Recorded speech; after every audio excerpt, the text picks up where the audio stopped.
Hey, if you don't have Photoshop, I'm going to show you another way that you can get a picture resized. This is the one I downloaded from Deposit Photos. And if I go to get info, you'll see it's 5.9 megabytes. That is too much to run it through my favorite file size reducer, which is tinypng.com.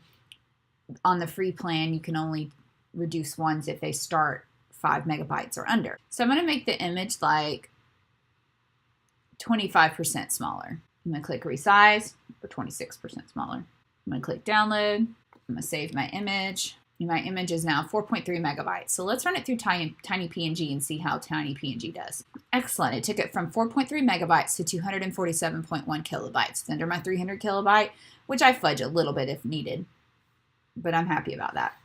So let's take a look at it. Here's my resized, and here's my original one. So you can see they're nearly identical, and this one is a fraction of the size. So at that point, you can upload the smaller one to your website, and then you can compress it further with an image compressing plugin if desired. Thanks so much.